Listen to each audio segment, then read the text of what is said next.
Many years ago, I went to live with my aunts. Everything was going on fine. She would treat me so nice. She was so kind to me. And I looked so much like her, like up to date. I looked so much like her. Everything, like when you see her, you see my mom, you would even say she's my biological mom and not my mom. And then I used to call my mom aunt because of so many things also led to that. And I also believe she was my mom, that my mom was my aunt. I'll be sharing that in another video again. But because I've been having questions as regards that video, so I thought of sharing that now.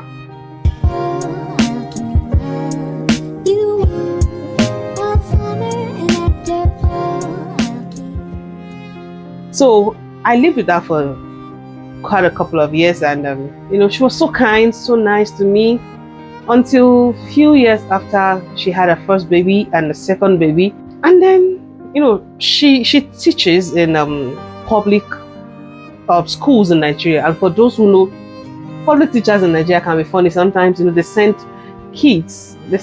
students from their school home to come and clean their house. I don't know if it's still a thing in Nigeria, but back then it happens. I see it a lot. They're not the one paying your tuition, no, but they will do that. So there's those set of girls that she will tell to come home and take care of the house, just to clean, do thorough cleaning after school hour. And I don't know why their parents are even allowing them, because now it's beginning to make sense to me. I don't know, somehow I started experiencing maltreatment from her. I would trek from Agbado to Adetola Junction. I can never forget that junction, that place. I would trek, because the school, our primary school back then was at Adetola. I would trek from Agbado to Adetola inside, if there's anything like that. I would trek, I would back the baby, hold the older daughter, and then still carry bag that has our books in them. And then some of it too, and then the older one, the toddler, will back the one that has their food in it. So we're doing it like that. I was going to school like that. When I get to school, it's not like there was money with me. I will still not eat. When I get home, I will still not eat. So when I get home, I will just prepare noodles for the kids. And then see, so much that the noodles that she buys at home, she knows, and every time 2 or 3 is missing, she knows. And she knows that I cook it for the kids. And it must not be more than maybe the 2.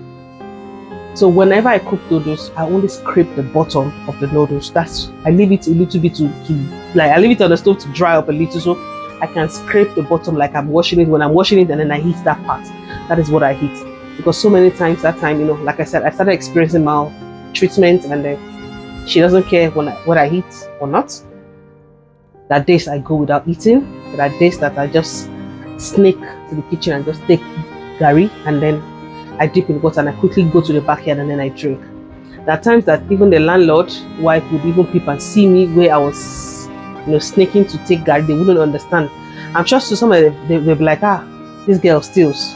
But they don't know that it's more than what they see. Most of the food she was cooking, in fact, she hardly says, okay, like take, this is your own. She hardly does that. Whenever she even cooks, she kills like she cooks live chicken, like she slaughters it rather, and will cook it.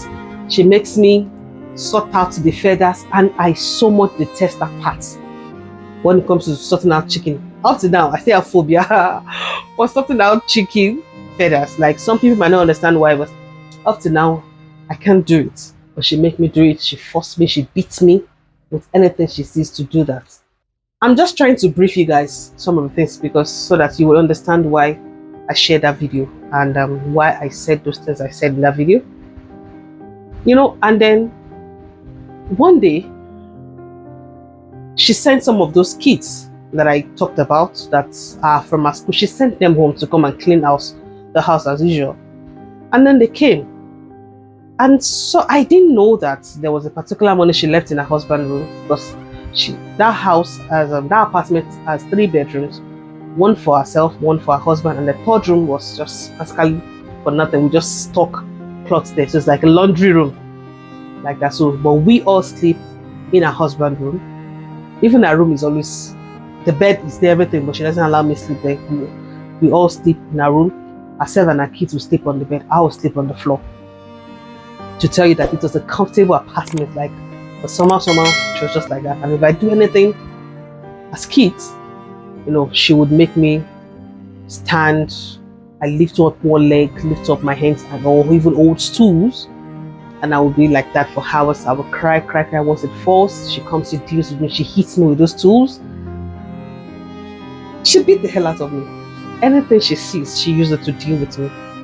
When I do anything and anybody comes to my rescue to plead with her to like leave her, she's just a kid, I'm gonna do lonely and all that, she will like mutigbo, like I've heard, and then that's it. But you see, the moment we go to bed to sleep at night, she will just come and wake me, tap me on the mat and call me outside to the station, and then she beats the hell out of me. At that moment in the middle of the night, nobody will come to your rescue, and she beats. Oh my god, she's so good when it comes to beating. Like, this person is a professional. I saw hell. She would deal with me, she would sit on me, and she was not a slender person. Like, she was endowed. She's endowed. Up to now, she's endowed.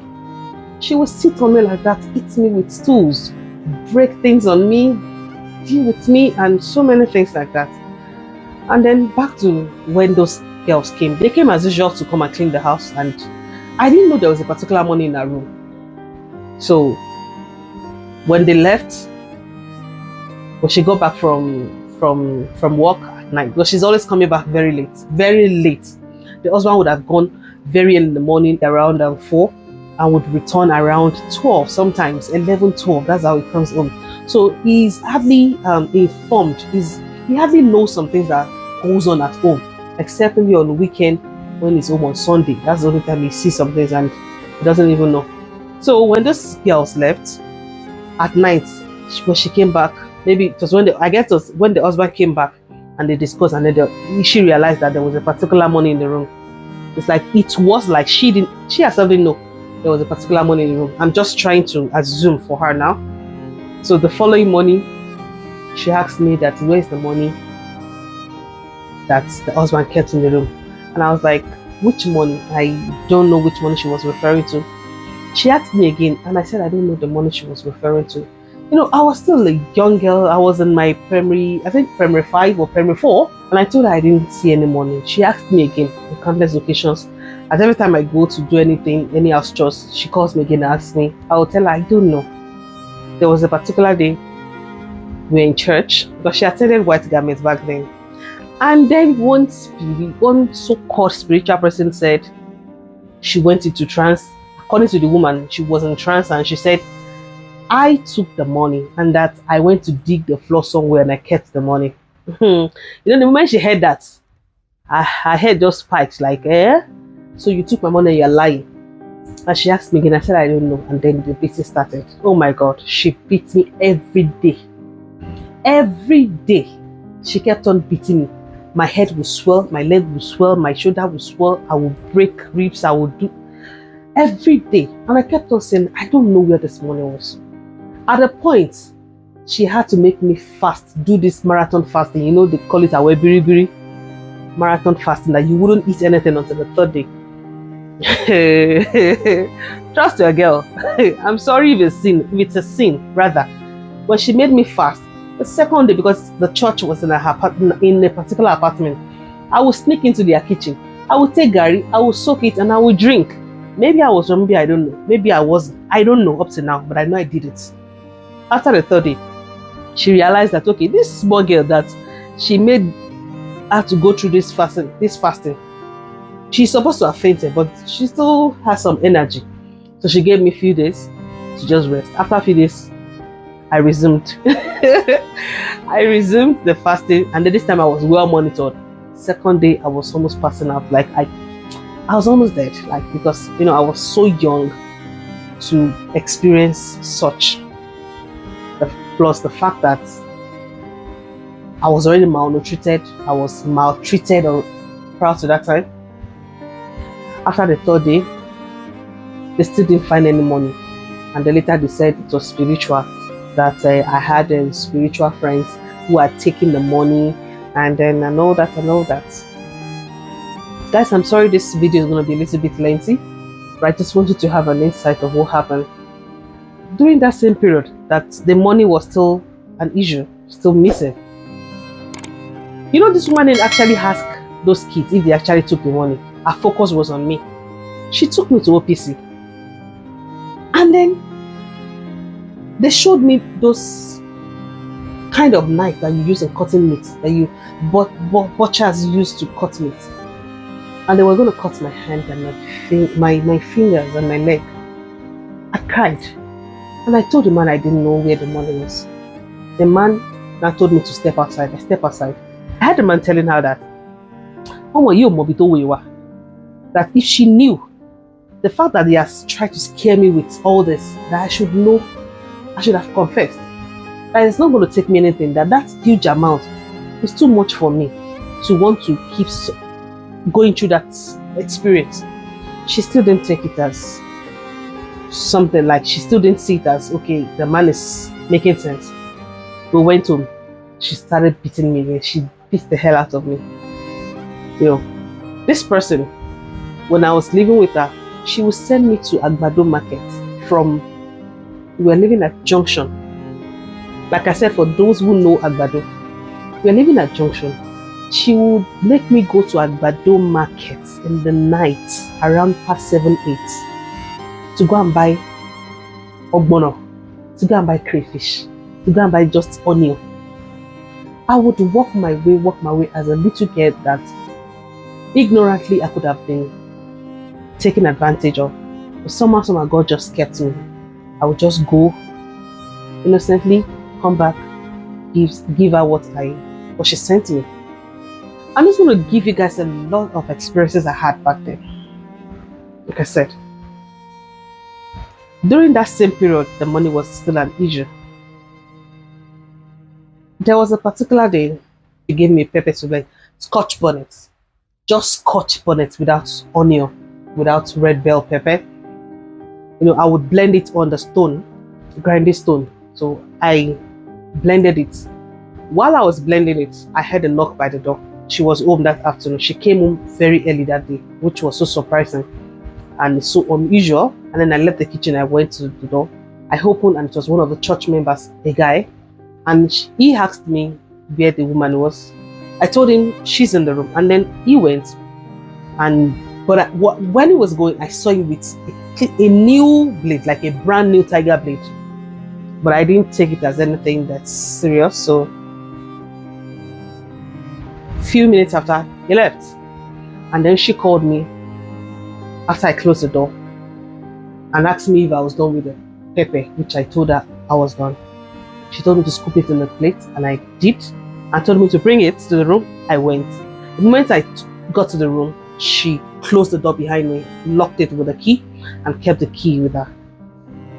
And I was wondering what was happening, but you know, as a kid, like I said, around that time I was like around 8, 9.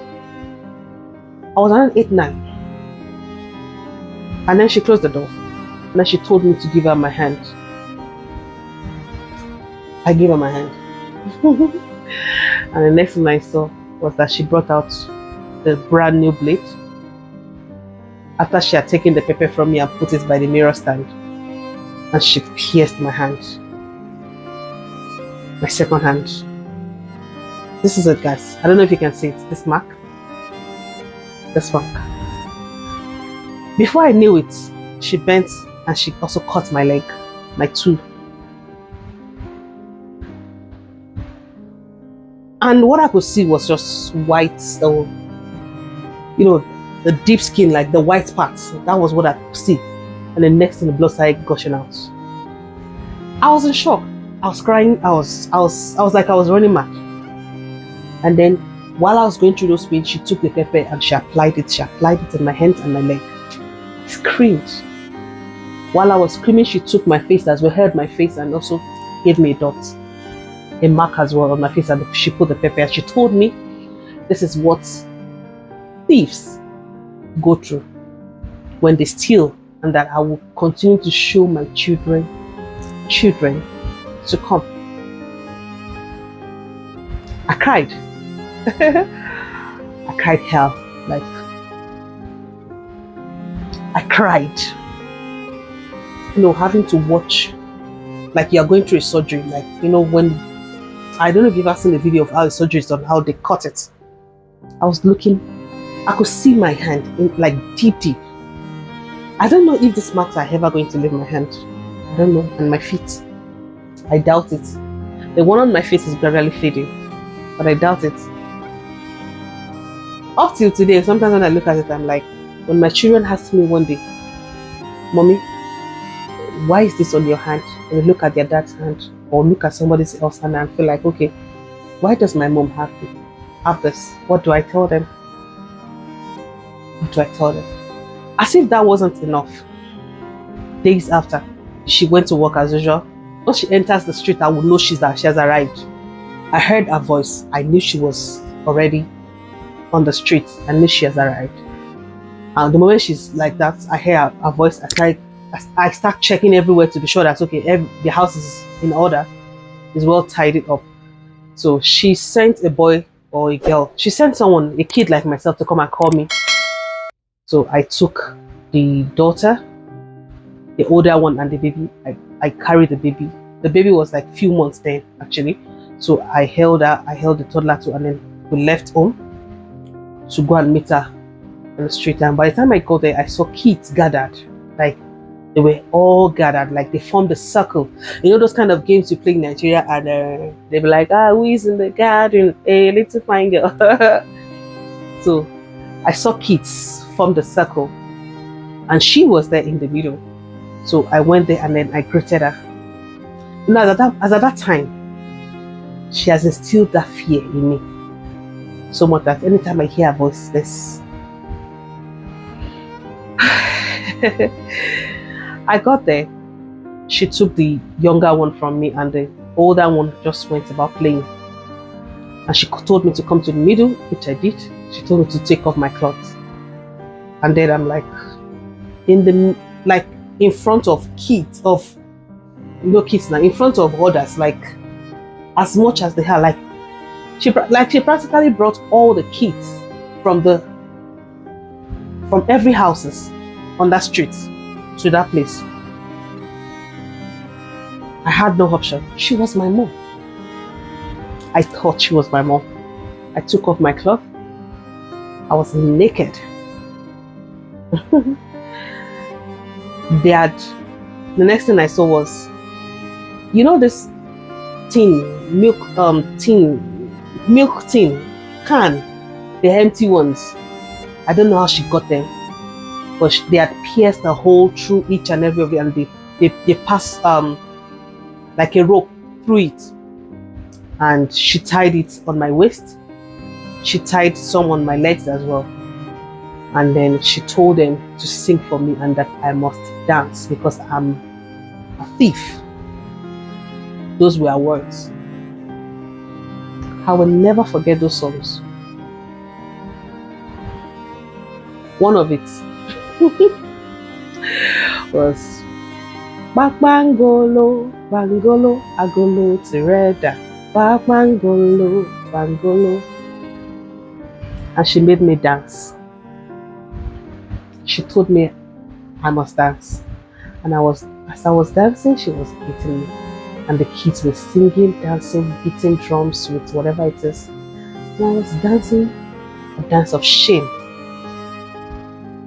All in the name of being accused wrongly, that I stole a particular money that I did not even see. And it happened for a while like that. I cried. I'm not going to cry now. I'm not going to cry. But I cried. I danced. They sang for me. They sang. I danced. They called me names. They still asked me where I kept the money. And after a while, they were done with the event. And every other kids went home. That was how I walked home naked without having my clothes on. I walked home on the streets. After then, whenever any kids see me, they will call me names, they will laugh at me. Ole, ole, ole, ole. Look at her, meaning, see, look at her. I had no option. I can't stay indoor because she would definitely send me an errand. So I was going with the pierced hand and leg, and then with the fact that, plus the fact that other kids had seen my nakedness. There was a day again. Like I said, she attends white garments, and there was a particular day. That particular white garment, they do this kind of spiritual baiting. They call it spiritual baiting, where on Fridays they bring all kids to come and bait. They pray, anoint the kids, and then, guys, please excuse me.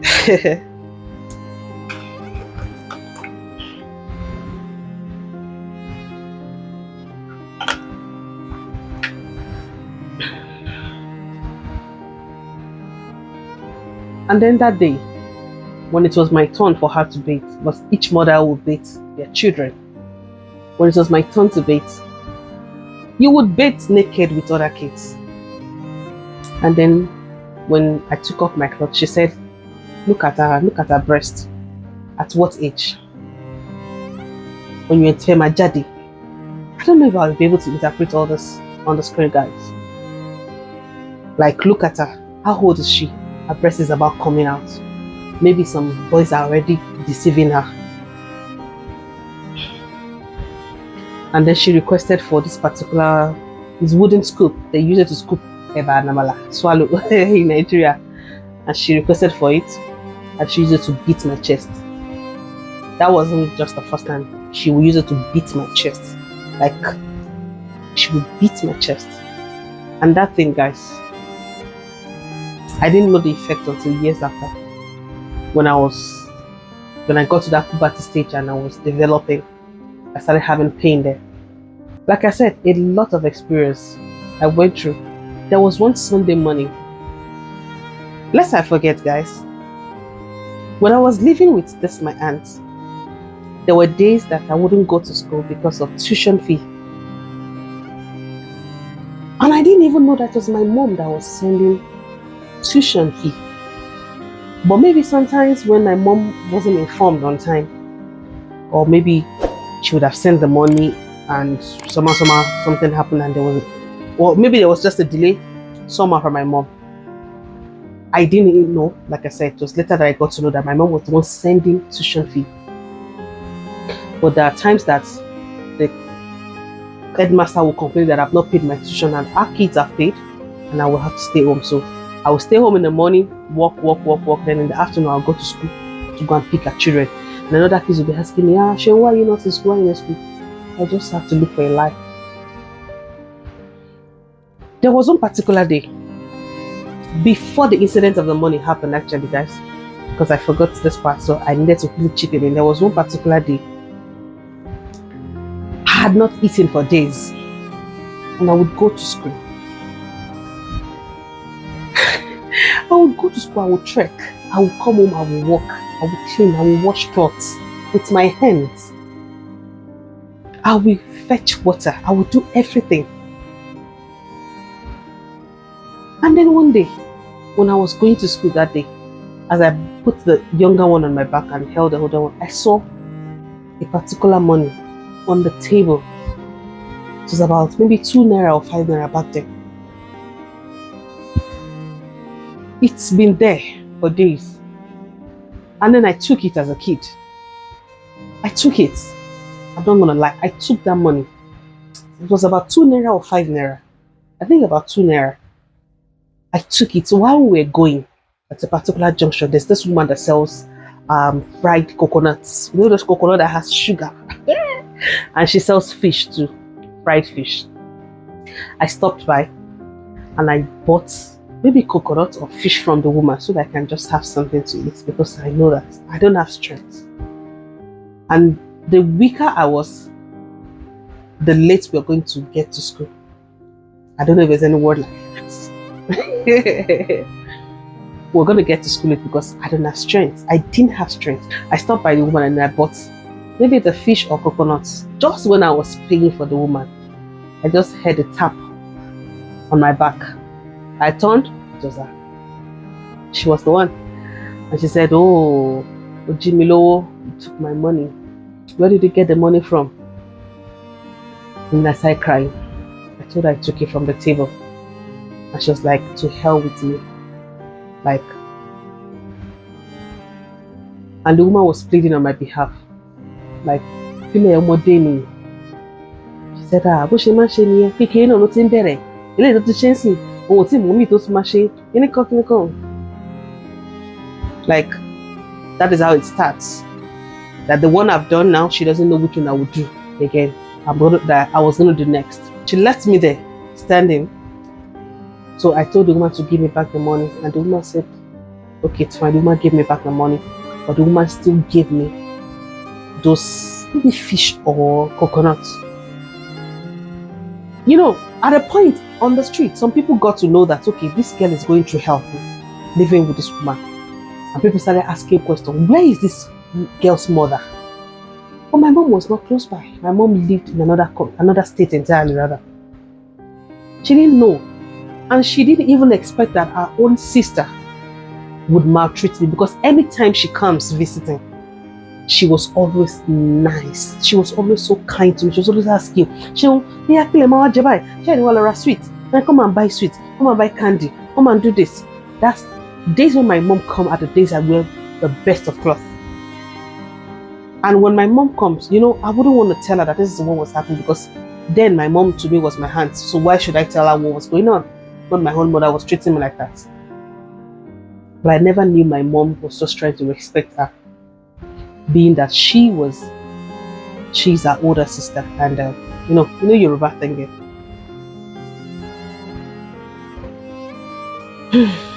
I appreciated her and I left, and then I went to school. By the time I got to school, this woman had gotten to my school. She took bike to my school, but she left me and the key. Trekking to school. We trekked to school. When I got to school, she had reported me to my headmaster, and they had informed other kids that I stole money. And then other kids started laughing at me, and my teacher brought me out, called me out in front of, during the assembly. And then he beat me. He disgraced me in front of other kids. Mind you, I was one of the best students in school. And being a kid that's so brilliant, so intelligent, doing well in my schoolwork, amidst everything I was going through, it made me earn some respect. But that day, all those respects went down and downstream. Like,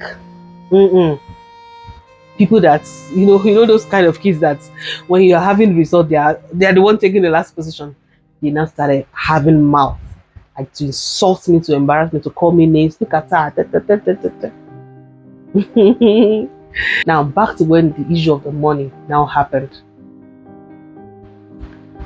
One particular day, on a Sunday morning, remember I said she attends White Garments back then. I don't know if she still does.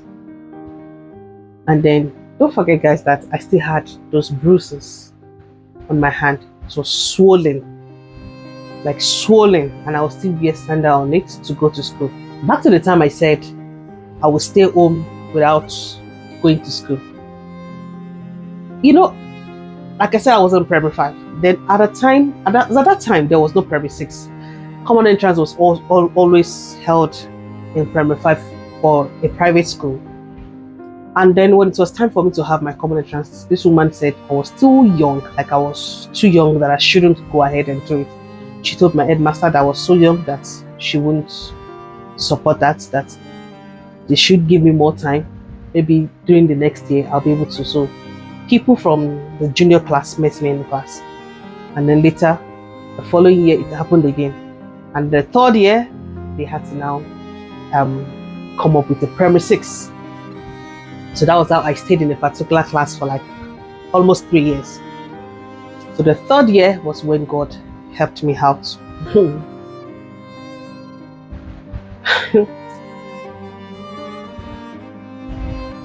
So back to when the issue of the money happened. One Sunday, we were planning to go to church. White Garments, their services are like around 9, around some 10 around 9, thereabouts. So I had to iron our sutana, our white garments. Like I said, I was always doing most things, most of the things at my age back then. So she told me that Sunday morning rather, to plug the iron, and I'd done with ironing our dresses. Well, I went to put the iron on. I left it. I thought she wanted to iron, so I left. And that same morning, my uncle, my mom's younger brother, came visiting as well that Sunday morning. So they were both in the living room there, gisting, watching TV while I was working, you know. And then later, I thought she wanted to hire, and then later she told me to go and take a particular thing at that same particular area that we always plug, charge and all that. So she told me to go and bring something there, maybe a phone or maybe a charger or whatever it is. And then I went there. I was sorting out those, whatever it is she told me to bring. While I was sorting it out, I was wearing the shorts. I just felt something cold on my lap. It was so cold but heavy on me. And then I looked, and the next thing I saw was iron on my lap, like on my thighs. Iron, hot iron. And I could see the smoke. I don't know how to explain, like iron was placed on my thigh like this, and the next thing I will see is the smoke leaving my skin gradually. And I thought I was dreaming. I felt that coldness, and the next thing I started feeling that tingling feel. And I looked at my thigh like, what is this? And I could see the mark, like the shape of that iron, so vivid, like so obvious. Between the two of them, because they were sitting together, whoever did it, I did not know. But the next thing when I looked at their face, the next thing they both said was, Ole. Jati. That all the tactics she has tried, all the methods she has tried to retrieve the money from me has proven to not yield any result.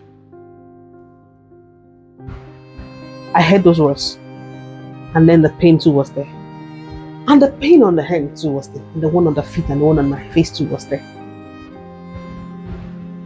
And iron on me. That moment it dawned on me like, let the ground just open and just swallow me now.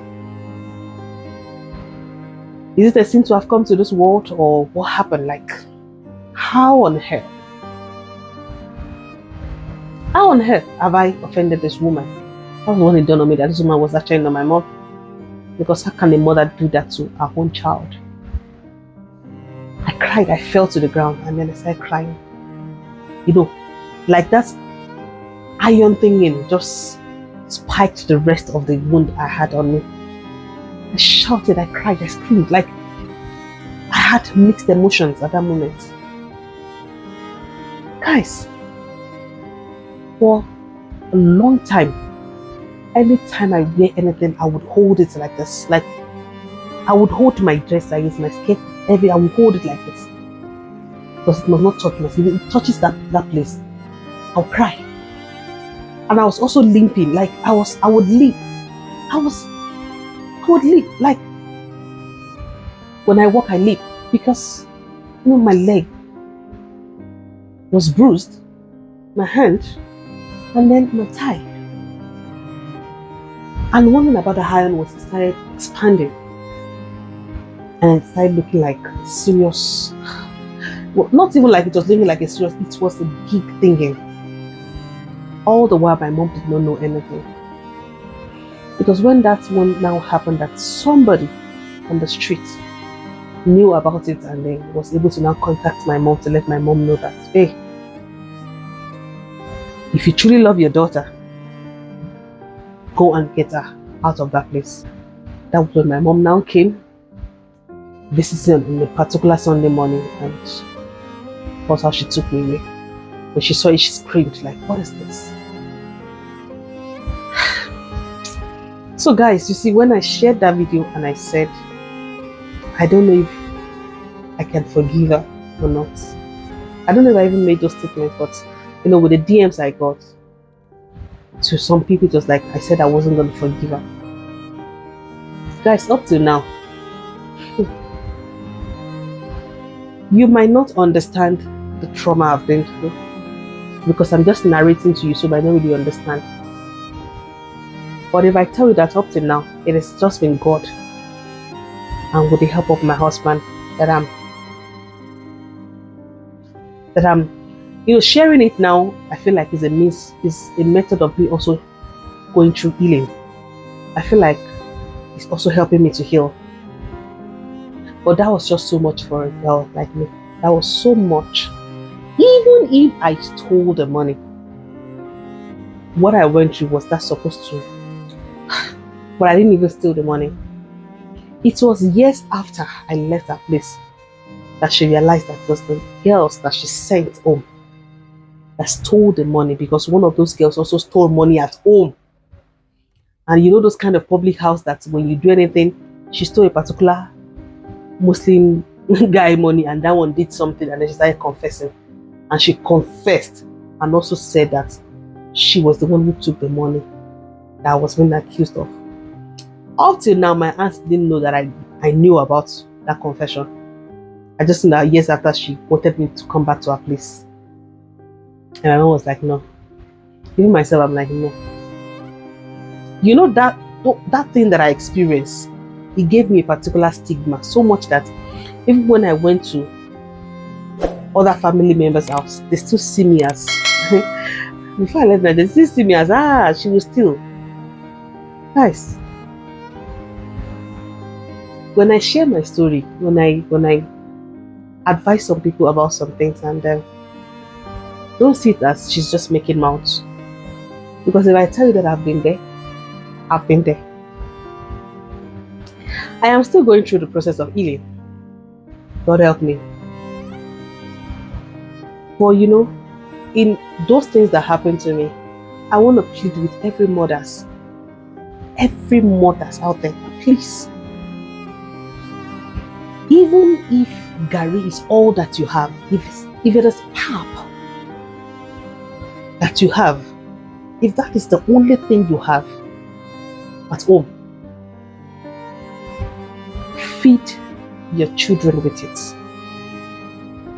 Trust God and see how God will keep providing and coming through for you. Don't let your children go and live with anybody, please. Don't say she's my sister, she's my brother, she can never do this, she can never do that. While I lived with this woman, there were moments I've been sexually almost molested that she did not even know anything. She doesn't care. She didn't care. All she knew and all she was enjoying was me living with her, and she was able to send me errands. I was a maid. I was wearing rags. I love her. I love her children. I've forgiven her. But if I would ever forget, I don't know. I don't know. So please don't blame me for that video, because some of you did, saying we offend God and God does this. No, it's because you don't know. You've not walked in my shoes. You don't know what I've been through. Can I tell you about the day that I went to blend pepper? In Nigeria, you go to public places to blend pepper in this white paint bowl. I went to blend pepper, and the moment I stepped into the compound, one of the handles of the bowl came off. On a normal day, I was supposed to go home and play with that, right? But because I knew I was dead, I left it by the pavement. I left it somewhere there and I ran away. I ran for the first time. I ran to my grandfather. I trekked from Agbado to Mero to go and look for my grandfather that I'm dead, because I know that this woman will kill me. When I got to my grandfather was like, what happened? I narrated everything. He pleaded with her. He called her over the phone, pleaded with her, brought me back. I go back again. I resumed my beating. The hell, like, You know that I'm alive today has been God's grace and God's mercy. So please, mothers, please, whatever it is you have, take care of your children. God will come through for you. Please don't entrust the well-being of your children into another woman's hand. Don't feel like because she's your sister, she's your brother, she's gonna do what if your brother is even molesting your child sexually? Do you even know? I still have more to share, guys. I still have more to share, and I'll be doing that in another video. I don't know if you have any lesson you've learned in this video, but please, I hope you won't blame me anymore when I said those things I said in that video. I hope you will understand what I've been through. If you've never walked in some people's shoes, you can't blame them because you don't know where the shoe is hurting. You don't know whether it fits well or whether it's hurting and they're just smiling. I want to believe that all that I've been through in life, it's a way of God allowing me to go through them so that I can become the strong woman that I am today. I've been through some phases in life, and there's a reason why God has decided to give me the wisdom to come up with this channel so that I can inspire a lot of people out there. That whatever it is you're going through is just a phase. It's just a phase.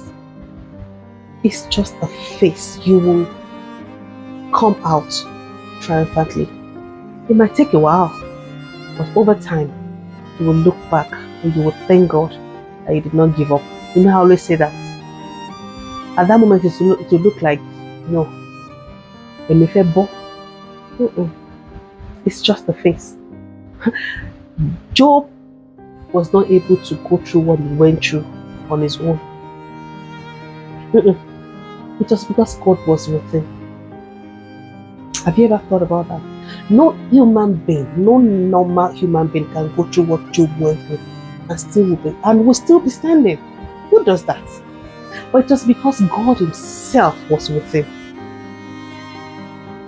That was why he was able to go through all that. And at the end of the day, he could still say yes. God is awesome. So please, whatever it is you're going through, every single mother is out there, please know this, that God is not wicked, that God will always come through for you if you don't stop trusting him. And please use your energy, use all that you have to take care of your children. They are your future. You don't want them to grow up tomorrow and have this resentment. You don't want them to grow up tomorrow and when you are older, they will have this resentment towards you and it'll be like they don't want to take care of you. You know, when some people grow older and you see or you hear their children are doing well and they're not taking care of them, you don't know what they've gone through. You don't know what they've done. My mom, my beautiful mom, she was ignorant back then. She trusted her sister, thinking everything was... But she didn't know that I went through. Until years after when I told her some of it. Some of it. Guys, we've come to the end of this video. Maybe if I have time before the end of the year, or I don't know when this video will be coming up, I might be sharing other things because I know that somehow there's a reason why God is... There's something God is about to do in the life of somebody. So there's the reason why God is allowing me to share this, my story, so that other people out there too, whatever it is they're going through, they will know that God is not wicked, that God is with you in that journey and you are not alone. You know, when you see what some people have gone through, you will thank God. You will know that no, yours is not the worst on earth, and that you are not the worst person, and that God does not hate you. There's a reason why God allows so many things he allows. There's a reason why God allows you to go through those things you're going through. See you guys in my next video. God bless you. Please don't forget to subscribe to my channel and turn on the notification bell so at every time I drop a video you'll be notified. God bless you guys. Bye.